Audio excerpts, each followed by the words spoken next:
But I just started the recording. Okay, So I saw it. those who are not as fortunate as you to be here tonight can have a chance to watch. We've had 2 nights so far of travels. Those 2 are already on YouTube, as you saw when I sent out the note.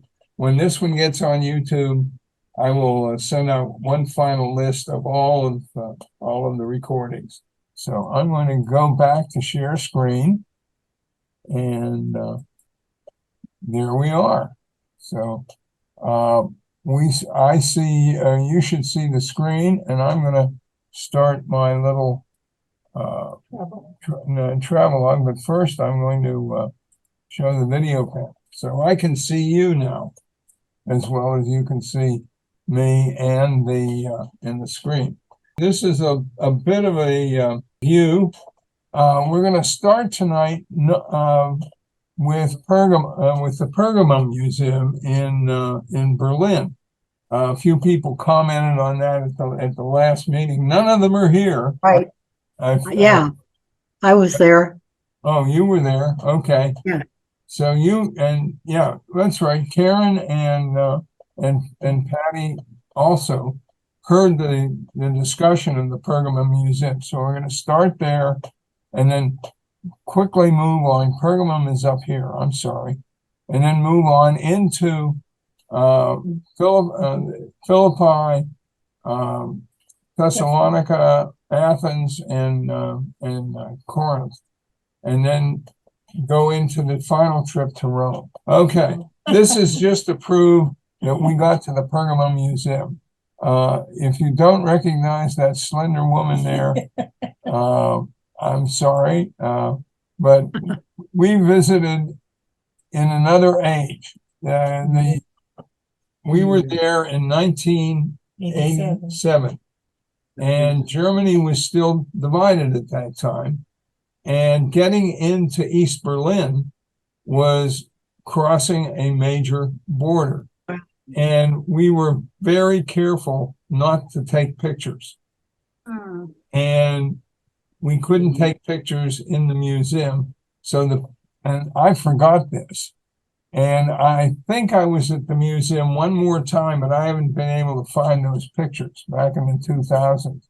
So what I've done is grab some pictures off of Google and to show you what is inside the Pergamum Museum. I remember that. My sister and I were there in 2000, so we got to go in and out pretty easily. Yeah. And we had a wonderful guide who talked like a machine gun. She talked so fast, but she was good. It's the changes are just amazing. And it was really amazing how fast Berlin and Germany integrated again after Wiedereinung, reunification. And the being in Berlin after reunification was like a completely different city almost. But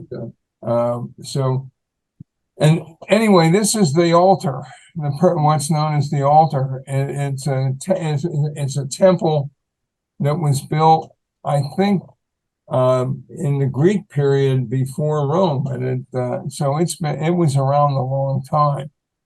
And this is more or less a reconstruction with pieces along here that were recovered by the German archaeologist Schliemann, and they were all essentially recovered from where the Romans, believe it or not, had used them as paving blocks or other things. So it was up to Schliemann to kind of recover them from scrap piles around the Pergamum settlement. But it's a very impressive rebuild, and the stuff that's there is just wonderful to see. This is the Acropolis of Pergamum, and this is the altar piece. This is where it's at.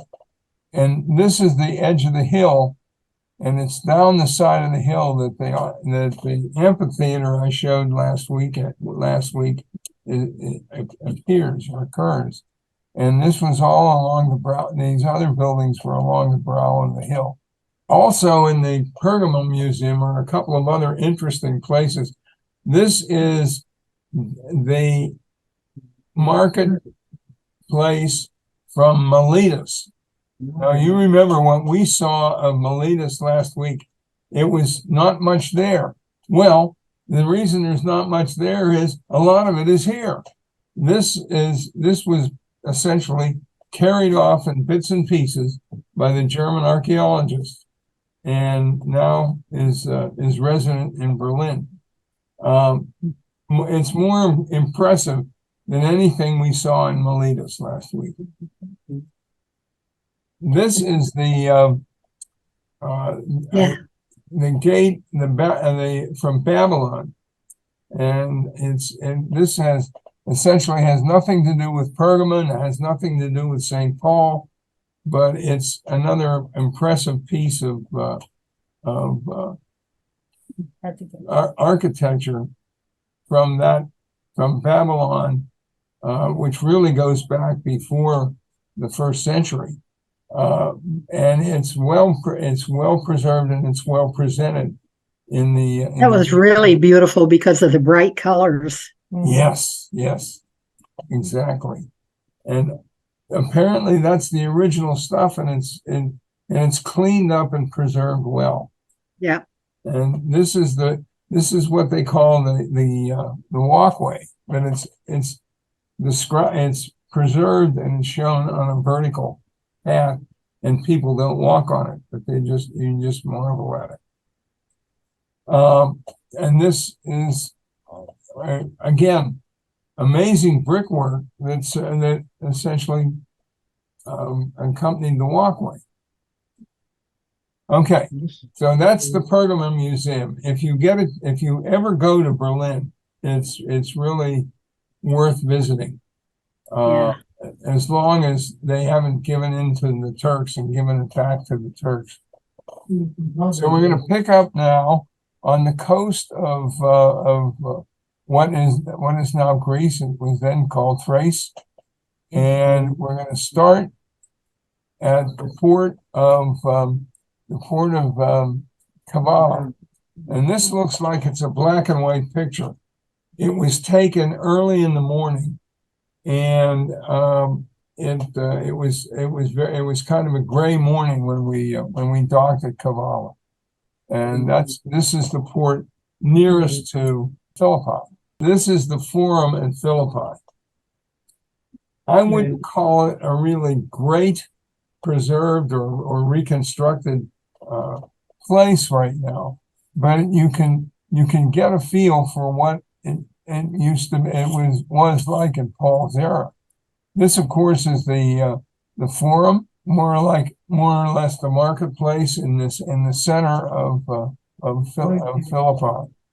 On one end or one side of this marketplace is this area which has been identified as the remains of the Via Ignatia, which came from through the Greek peninsula, from the Adriatic Sea, through Philippi, and then up the coast to what was Constantinople at the time, and what we now know is Istanbul, Turkey.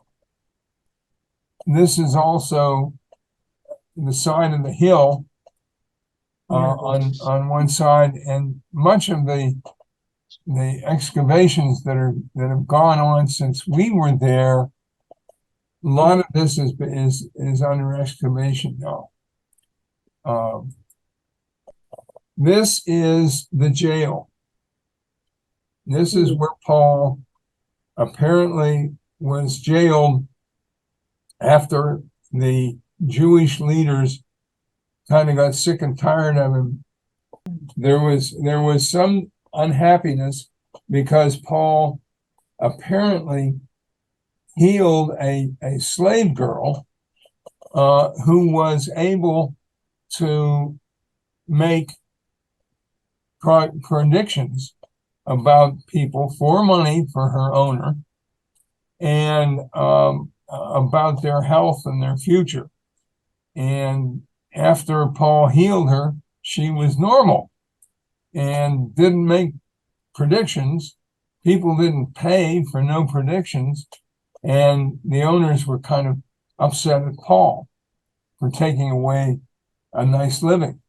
But also the Jewish authorities there, even though it was a small Jewish community, they were getting upset with Paul's preaching that they thought was a threat to them.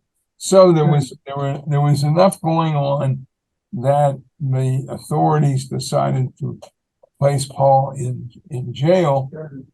And the first night there was an earthquake, if you remember the story. And Paul kept the prisoners in place, and they sang religious songs and hymns.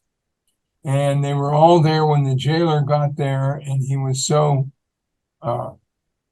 impressed with and taken with Paul that he had them in his home sort of until the jail got fixed.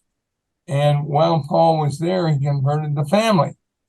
And then when Paul went before the magistrate in Philippi, he pointed out to the magistrate that he was a Roman citizen, and he was being held for a non-reason. And so the magistrate wanted him released, but Paul said, "I will not be released until you come to the jail and release me and my friends here in the jail." So everybody, Paul was able to turn a bad situation into a victory. And so after that incident, he had a meal with Lydia and Lydia's family and some of his followers, and then left to go south. So that's enough of the story of the jail, probably more than you care to know about the situation. This road cuts through the area of the old ancient city. We were wandering off down this way, and this way is up the hill. So this is where much has been excavated, and this is where more waits to be excavated. This is the river where Paul went to find people meeting and to talk and to preach. And of course, this is where he met Lydia, and where they also conducted a great many baptisms. Now, do you remember Adam Hamilton got baptized or lowered himself into the waters here? And I think that happened right in this area here, right? This is from 15 years before that. And you can see this is the area where people coming to essentially see and feel Paul's presence will congregate at the river. People Adam Hamilton missed this place. This is not far from there, and this is the Greek church of Saint Lydia. Okay, so there is some recognition of Lydia's role in Paul's work in Philippi.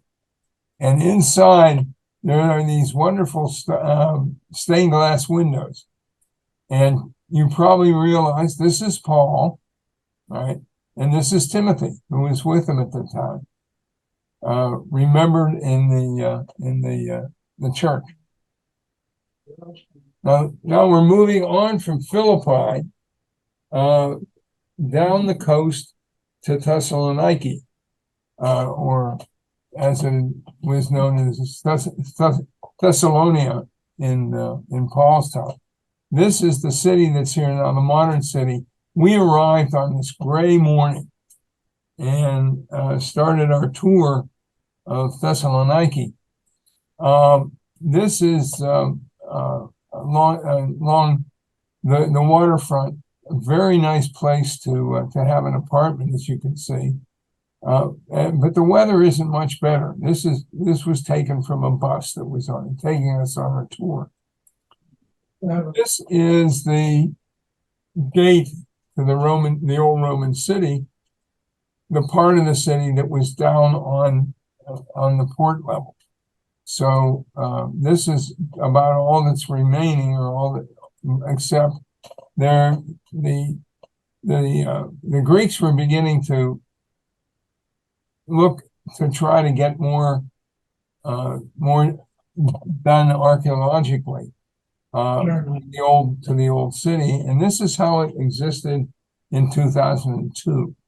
This is what it looked like, and I have no idea how much they've accomplished since then. This is the Forum, and the bigger area that we looked at before is the market area. Yeah. And next to the Forum is a very small amphitheater. You had something to add here? No, I had an itch. Oh, okay. Anyway, this is what you see in the middle of Thessaloniki. On the hill overlooking it, and oh, by the way, guess who this church is named after? St. Paul. This is the Greek Orthodox St. Paul's Church in Thessaloniki. But at the top of the hill, there is an Acropolis. It's been modified over the years, and for a long time it was a major fortress. But Paul also sort of set up headquarters here. For some reason, he made his welcome came from Thessalonians who lived up on the hill in the Acropolis, and so this is where he did his work and tried to to develop a church, and obviously develop a community in Thessaloniki that he was very proud of, and kept in touch a lot. His first writing is thought to be his first letter is thought to be included in Thessalonians, First Thessalonians. So, he came back here 2 times to touch base with his with the congregation. This is the Greek Orthodox Cathedral. It's in the middle of town. It's not to be confused with the St. Paul's Church, which is halfway up the hillside. But it is a more traditional, older church. Okay, we're gonna move right along to Athens, and believe it or not, this picture was taken in 2002 from our hotel room with a very long lens. We're not that close, but the picture turned out to be marvelous. And so it's when I start my shows about Athens with. This is the Acropolis. This is the temple to Athena, which is the principal construction there. This is what it looked like in 2002, and we'll see some previous editions of it. But you have to remember that this temple has suffered a great deal of privations, let's say, in its time. When the Turks controlled Greece, what did they do? They used it as a storage place for munitions. Mhm. And guess what happened? It blew up. So there's been work going on. Oh, and the other thing is that when the Brits were chasing the Turks out, sometime in the 19th century, they shelled the place. So, it's had its day. It's been treated roughly, but and so the Greeks are working very hard to sort of bring it back to normal. If they ever get it reconstructed so you can go in, it must be more, it would make, I think, a marvelous visit. This picture was one that I took in 2002. You can see the state of and need to repair and to get it looking better. This picture was taken in about 1960, and by my friend, or my friend's father, Grant Sassaman. And you can see there's a little bit more stuff up here that's come down, or hopefully being reconstructed. Who knows?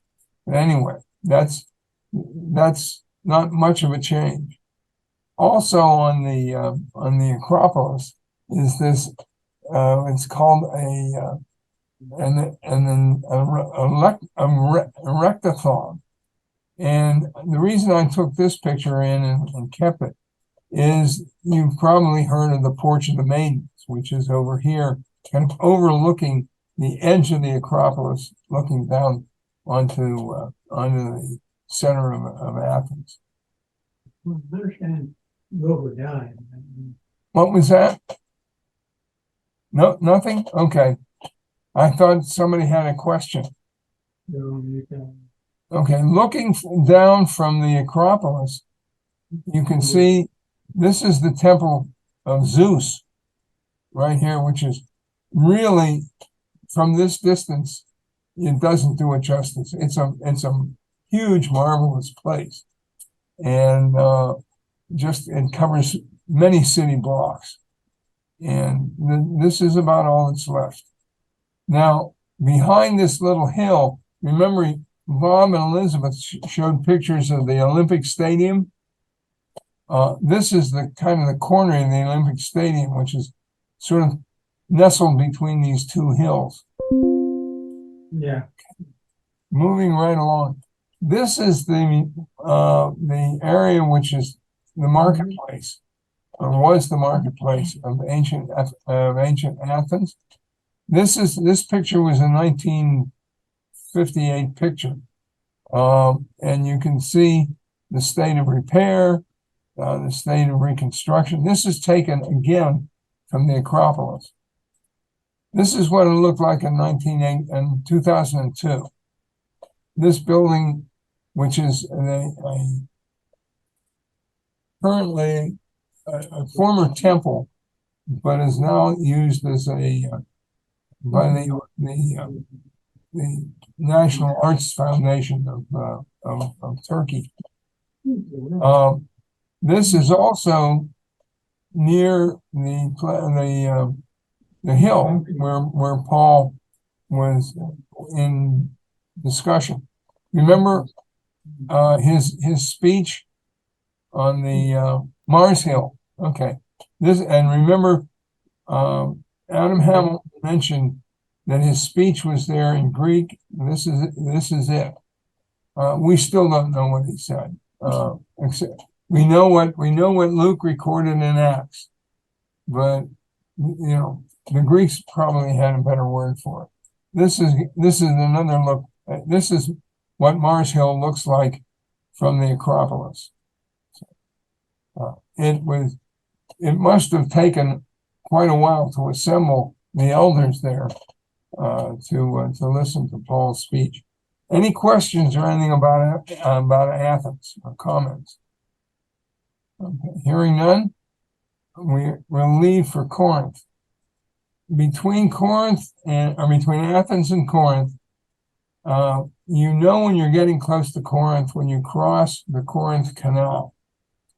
And again, Hamilton had a nice picture of this too. This is looking westward toward the Adriatic. And it's basically, as Hamilton said, it's basically used now for pleasure boats, since the boats have gotten larger. But you can think of, having to schlep up fully loaded boat, and then across this, and then down to the port on the Adriatic. It's was an amazing place and sight to see, I'm sure. When you get over closer to the Gulf of Corinth here, this is the new city, the modern city of Corinth. And interestingly enough, this is not far from the ancient city. It wasn't built over the ancient city. And it's interesting that the ancient city was kind of far away from the water. It was not, kind of wasn't a port city. It's a very quiet place now. And this is, when you get up into the area of the ancient city, this is the temple to Apollo, which was the primary temple at Corinth, not the Acrocorinth, but at Corinth itself. And it lies kind of at the center of the currently excavated area. But it's not, there's development right close by. And this church over here, guess what? Church of St. Paul in Corinth. This is kind of downhill from the temple to Apollo, and it's part of the beginning of what you see is the commercial area. And the commercial areas in Corinth were kind of built in clusters. So there was small plazas and a number of shops around them. It was a little different than the Roman places which were very large central marketplaces. In Corinth, they were smaller groupings of stores. And I asked, but I never got a good reply. And about, were all the potters in one place and all the silversmiths in another place and all the dealers in fine cloth in another place, and that made them there in the way they were, or were they all spread out? And I never got a good answer. So somebody can go to work on that. This area is what's left of the more or less the government center, where the Roman governor stayed and business, the public's business was done. And of course, I'm looking at that from the front of the bema. So this is the bema. It's at one end of this government center. I imagine that I'm standing where the other Paul stood, because this is where the judgment seat was. So I imagine Paul and his accusers standing around looking up at the governor from this place. This is another sort of commercial area. And I have two more. Another commercial area. And this one was pointed out to us as kind of special, another commercial area. And against the back, and that doesn't mean that this was this level at Paul's time. This is probably what's been excavated. But this building was found And with the three column or the three arches, it's thought that it might be a place of worship that may have been built sometime in the 2nd or 3rd century. And probably Christian, based on the three arches. And the conjecture was, at the time we were here, and I love this story, this might have been built by Christian faithful at the spot where Paul, Priscilla, and Aquila made tents in Corinth. So there's that's the story of the day for today. Is we got, we're almost that close to seeing where Paul was, or where it was likely that Paul worked and preached in Corinth. Okay, this is the Acrocorinth on the hill. This is where the temple to Diana was located, and probably from whence the temple prostitutes came down into the city and mingled with the sailors. And that was probably not a bad way for the temple to make money. So, Was that not also the place where Mary was supposed to be? no, that was in Ephesus. Oh, okay. Okay, there was we went by that when we were in Ephesus, but the house where supposedly Mary lived with one John. not with John. It was with one of the other first, initial disciples. So moving right along, as I said, the Acrocorinth. And we're going to leave Corinth, and we stopped at Cenchreae, which is the port on the Adriatic Sea. This is where ships going from the west, Rome or Italy, they'd come to Corinth, and they would be transported over this short but very steep isthmus between that sea and the Adriatic. This is where they would be put back in the ocean, in the water, to sail to Turkey, to Ephesus, and maybe even as far as Palestine. I put this in just as a reminder. This is where Paul left Corinth to go to Ephesus himself. So this is why this is in here. He sailed originally back around southern Turkey and headed for Palestine on his second trip. On his third trip, he went to Corinth, or went to Ephesus directly, but did come to Corinth on a trip from Ephesus, looking back at the places where he had started churches and started Christian communities. So we're going to move from that on his third voyage, or his fourth voyage, his last voyage. He had gone from Corinth and through back through Ephesus to say goodbye, sailed over here, and immediately got into trouble again with the Jews and also the Romans, who didn't like trouble, and they stopped. We remember we heard the story about his troubles in the temple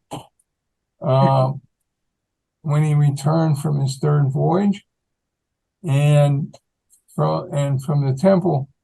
This was the Roman fortress built right next to the temple. And so when Paul was beginning to get into trouble with the Jewish authorities, it was very easy for the Romans to see what was going on, and they did not like disorder. So when the Roman soldiers came out of the fortress and into the temple, well, guess who the Jews blamed? The Jewish authorities blamed it on. Well, that got Paul arrested, and the local governor and the local magistrate here was going to take it upon himself to render justice. And Paul said, "Wait a minute, I'm a Roman citizen. Okay, well, we'll send you up to Caesarea, to the governor." This is Caesarea, which is a lovely place on the Mediterranean Sea. And it was not only a port, but it was also an area of authority, and it was where, excuse me, the governor who oversaw all of the Holy Land was located, and of course named after Caesar. And what is left here is pretty sparse.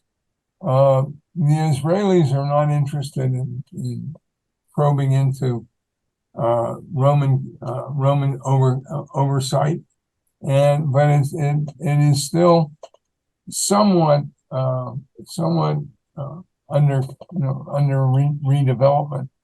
The largest things that exist are not only an amphitheater, like we see in a lot of Roman cities, but this is what they call the circus. It was essentially a place where you can race horses, chariots, and even sometimes people. And it sits right on the shore of the Mediterranean Sea. But Paul spent 2 years almost in Caesarea, waiting for a governor who would make a decision, a Roman governor who would make a decision about what to do with the man. And at the same time, the Jews were really working on the Roman governor. And of course, the Roman governor knew he had a citizen. He had to protect that citizen's rights, but he also had to keep the Jews happy and not restive. And so the first Roman governor didn't make a decision. The second governor who came in an attempt to be decisive said, "Okay, if you want to be tried by the emperor to Rome, you will go."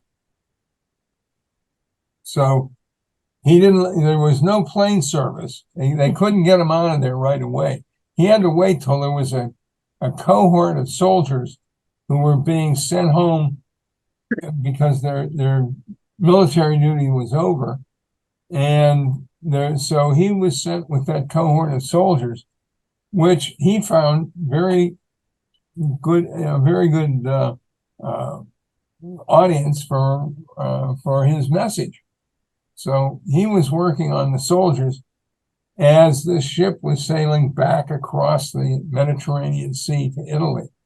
But of course, it was not a good voyage. It was late in the season. They got stuck by storms. They were blown up they were shipwrecked on Malta, and finally got back to Italy after a 3-month stay in Malta. And they went to Rome. And this picture I love because it shows you part of the Roman Forum, but it's grim. And I put it in here especially because this was a grim time for Paul.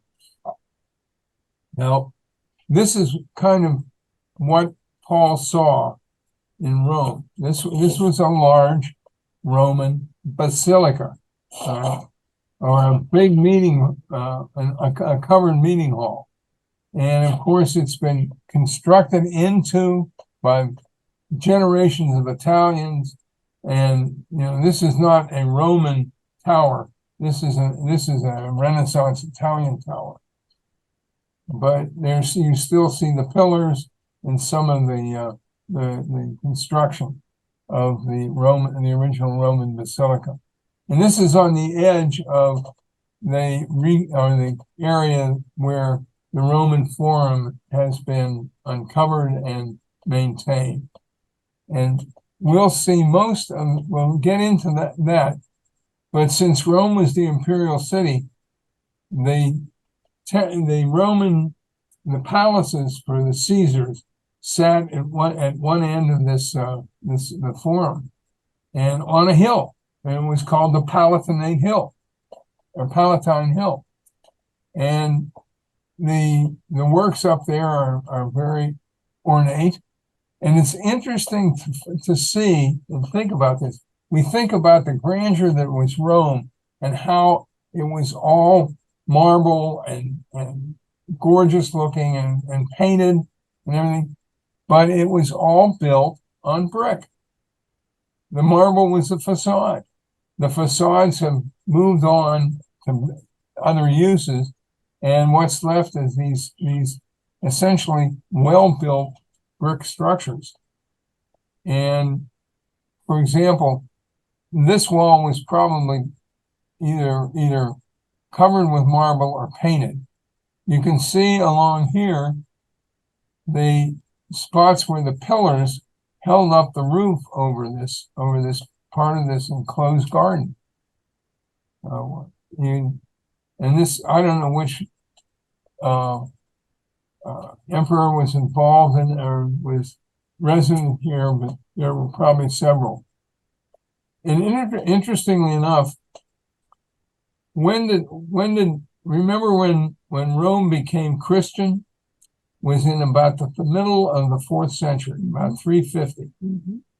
And the emperor at that time was Constantine, right?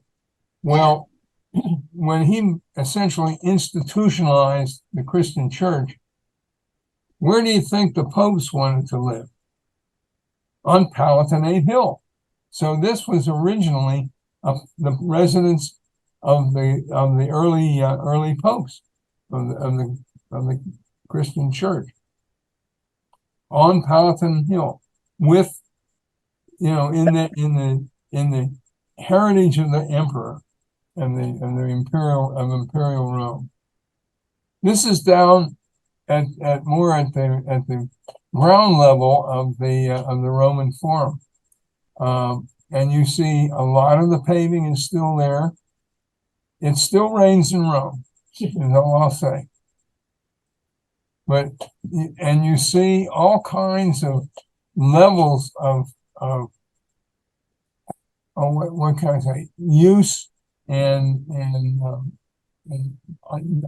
discovery of things. Lots of ceremonial arches.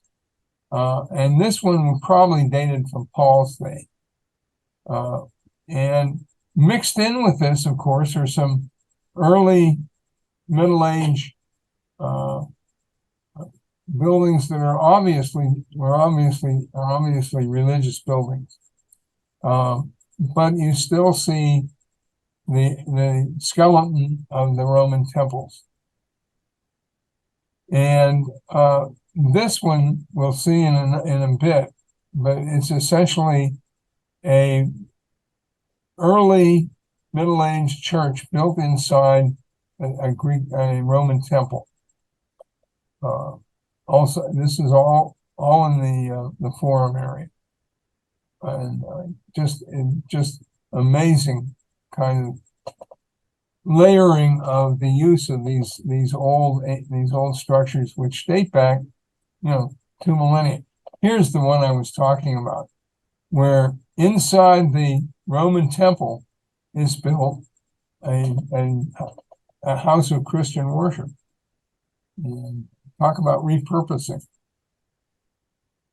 Now, interestingly enough, one of the Colosseum is one of the sort of the things this is supposedly part of ancient Rome. And this is where the early Christians often were martyred. It was not there in Paul's era. I don't know where they did their entertaining and got their entertainment, but this structure was not built until well into the 2nd century. And you can see that it was a great meeting place. And what you don't see is the benches that were set on these levels in the Colosseum, or you don't see the cover that was essentially the main floor of the Colosseum, where events took place. But you see under it where animals were kept that were later who would be sort of set up to fight Roman gladiators or eat Christians. I mean, it's quite a place. This is another one of those basilicas, still in the in this area. We moved out of the sort of the forum area, and I think Bob mentioned this 2 weeks ago. The Pantheon, where and it has been repurposed 3 times as a place for Roman idol worship, Christian worship, and now it's a museum. So, but this is one of the more. This is something that you see only in Rome. This is a Christian church called the Church of St. Peter in Chains. And this, when you get in what it looks like a fairly ordinary building, is this wonderful church supposedly built where St. Peter was held prisoner for a while, which opens to me an interesting story. And I don't know the answer to this. If somebody wants to look it up, I'd be glad to hear what they find. I'm going to try to do it myself. But why on earth was Peter in Rome in the 1st century, the same time Paul was? He wasn't there on a mission. I don't know that he was there on a missionary journey. There was not a large Christian congregation, a Christian community at that time in Rome. But somehow, some way, Peter got to Rome, and not as a welcome citizen or a welcome private citizen, but got there and was, quickly identified as a Christian leader of some importance, and was ultimately sacrificed, ultimately killed there by the Romans. Shortly, about the same time Paul met his end. And this church was built over the area, one of the areas that Peter was apparently imprisoned. And you remember in Hamilton's book, he does not, in Hamilton's book or film and video, he doesn't mention this church, but he mentions the 2 churches involved with Paul's imprisonment, and his execution.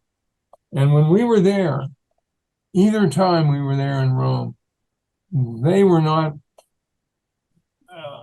places that tourists were allowed to go or were welcome.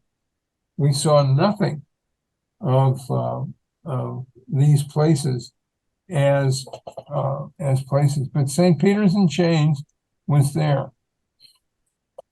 And of course, this place is just amazing. This is the Basilica of St. Paul outside the wall, and it is built over the place that Paul is buried. Not the place he was beheaded, not the place he was held prisoner, but this is where tradition was that he was laid to rest, and it's built as a Roman basilica, and with important Christian additions. One of the additions is, of course, an altar, but you don't see any seats inside. You worship standing up in a basilica, and you worship here standing up. The Vatican, which of course is the center not only of governance for the Catholic Church, but also in the center of a theocratic worldwide community known as the Catholic Church. This is outside the Vatican. It's nowhere near the Vatican, but this is a papal basilica, and there's one of 3 or 4 in Rome that are not part of the Vatican, but they're considered sort of Vatican territory and under Vatican control. So it's kind of an interesting state to be in. But you can see these wonderful early Christian style decorations within St. Paul. And of course, a picture of St. Paul with a sword. I don't think St. Paul ever carried a sword, but that's the way he was mentioned. And I think that's the way he was seen, as a true warrior for Christianity. Now, the other thing that Bob Kuiper mentioned when he mentioned St. Paul's was the fact there are pictures of all the popes that ever have been are on the wall of this basilica, and they're running out of space. This is the current pope, or was the current pope at the time, and for the life of me, I forget which one it is. But you notice his picture is illuminated. No, I don't think it was Benedict. It was John Paul, I think. Anyway, this picture was taken the last time we were there, which was 2012. 09. So who would that be? Anyway, this was the reigning pope at the time, and it's illuminated. The next pope goes over here and around this corner and up here. And friends, when they get to the end of this row, right behind the statue, there's no more space to show the popes. So either they will expand the church, or maybe, I don't know. I'm not guessing that I'll be around to see what happens, but that's kind of an interesting feature of St. Paul outside the walls. But it's a gorgeous place and worth visiting. And believe it or not, that ends my presentation. It finishes the trip. Oh, last thing, I think we mentioned this when we were there, and when we were talking about it with Adam Hamilton. There have been discoveries in the time since we were there. There have been archaeological discoveries of what appears to be his tomb underneath that church. So it verifies Paul. And the interesting thing is that church, which looks pretty nice and scrubbed down and whatever, that church was built in the early part of the 19th century, somewhere around 1810 to 1820. And it replaced a church, and I don't know how many there was before that in that site, but the church it replaced was raised by an earthquake. So it really is, quite a relatively modern structure in the Catholic and Christian tradition. So just mention that in passing. Okay. So there we are. You need some kind of a star or something for hanging with us through this whole period. So I appreciate it, and I hope you enjoyed it. And are there any questions or comments or anything that maybe we left you thinking about or questioning? I have a question. Okay. It's been amazing to me because I never wanted to travel to the Holy Land. It just seemed dry and dusty. But I'm amazed that you guys did. And what made you want to go? Actually to be there, instead of just read about it and Yeah. Actually, that's why. That's why, because we read about it. Yeah, because we wanted to see the things that it was. wonderful. Okay. Yeah. I'm impressed. No, that's great. And we've made 2 trips to Rome. We've been in Greece and Turkey twice, in various places, various times. And we made a killer trip to the Holy Land, and it damn near killed us. I'll tell you. This was, I guess, after we moved here, wasn't it? No. It was before. It was about 2009. Yeah. We took several tours back to back. And the first tour, we were in Israel and the Holy Land. Okay. That tour lasted through Easter. So we celebrated Easter in Jerusalem. We were not there on a religious tour. We were there on a very sort of non-religious tour. We moved from the Holy Land. We took a post-trip add-on, which took us through Sinai, and we got to the Mountain of Moses. We didn't go in the morning to watch the sunrise, but we saw what it purports to be the burning bush, all of that stuff.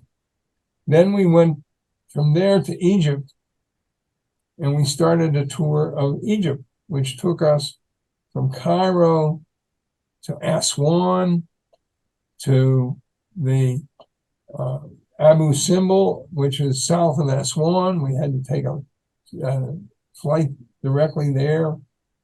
They came back on a ship that went up the Nile, went down the Nile. You go north down the Nile. Go figure that. And saw all of the temples along the Nile. That trip ended in It was in 5.5 weeks. Yeah. Yeah, and then we got back to Cairo, and we flew home, and we were whipped. Yes, we were. When both of us had colds, and no, that wasn't the end of the trip. We went to Jordan. Oh, that's right, we did.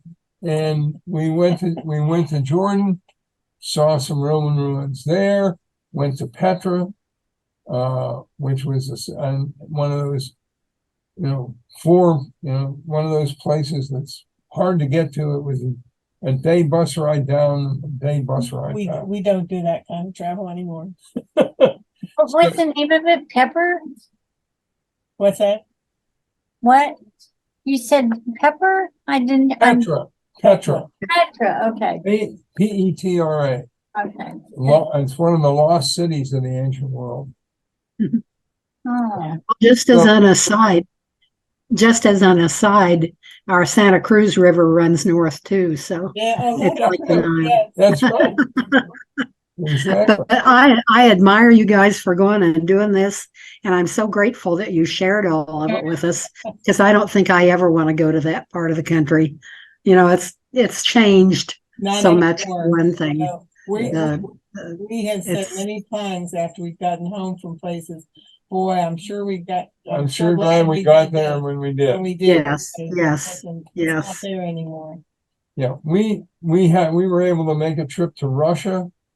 Before Vladimir Putin was being benevolent, and that time is gone.